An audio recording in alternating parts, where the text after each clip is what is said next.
Hello বন্ধুরা, সুচিত্রা ব্লগে সবাইকে স্বাগত। আজকে শিবরাত্রি ব্রত করেছিলাম, তাই বাবা দেখো কত রকমের ফল নিয়ে এসছে। আর একটা ডাবও কিনে নিয়ে এসছে, মন্দিরে নিয়ে যাব। ডাব, দুধ, ফল মন্দিরে নিয়ে যাব, তাই সব গুছিয়ে রেখেছি। তার আগে আমি বাড়িতে পুজো করে তারপর আমি মন্দিরে যাব। তোমাদের আগের ভিডিওতে বলেছিলাম চন্দনেশ্বর মন্দিরে গেছিলাম, ওখান থেকে একটা শিবলিঙ্গ নিয়ে এসেছি। তো আজকে শিব পুজো করবো বাড়িতে, তারপর মন্দিরে যাব।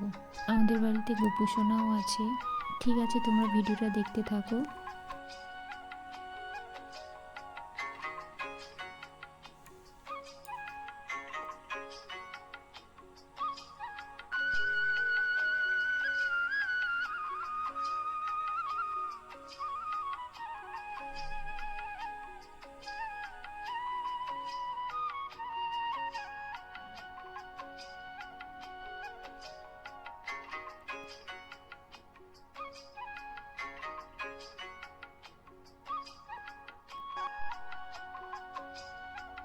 এদিকে মা লুচি আলুরদম করছে, আমাদের গোপুসোনাকে ভোগ নিবেদন করা হবে, ওই জন্য লুচি আর তরকারি হচ্ছে।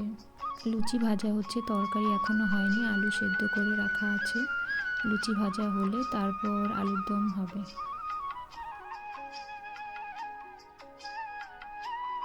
এদিকে মায়ের লুচি আর তরকারি বানানো পুরো কমপ্লিট হয়ে গেছে।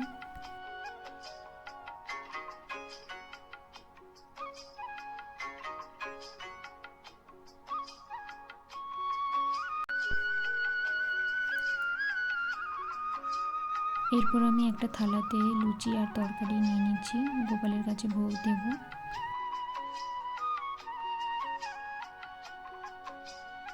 গোপালের কাছে ভোগ দেওয়াও হয়ে গেছে, আমার পুজো হয়ে গেছে।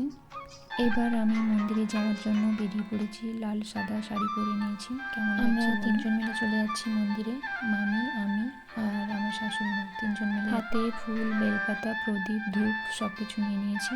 আমাদের বাড়ির পাশে একটা ছোট্ট একটা মন্দির আছে, আমরা ওখানেই যাচ্ছি। আর সেদিন দেখো সব ভোলে বাবা যাচ্ছে জল ঢালতে।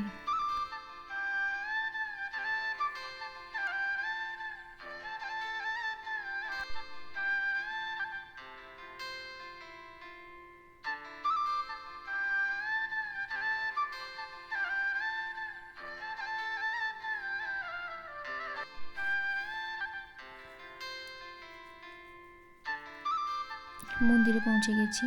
এই মন্দিরটা হচ্ছে শনিদেবের মন্দির, এই মন্দিরে শিব পুজোও হয়।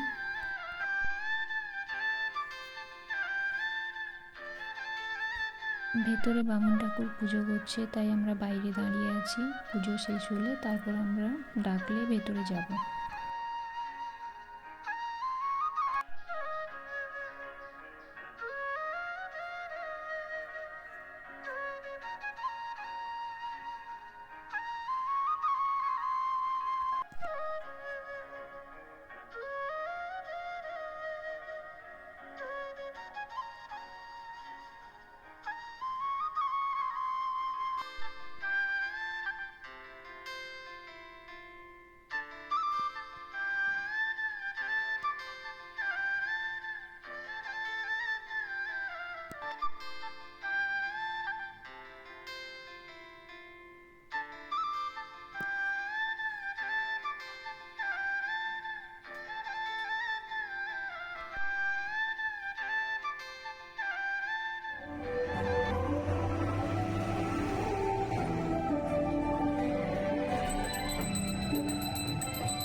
আমাদের পুজো দেওয়া হয়ে গেছে, এবার চলে যাচ্ছি। ভিডিওটা কেমন লাগলো অবশ্যই লাইক কমেন্ট সাবস্ক্রাইব করে পাশে থেকো।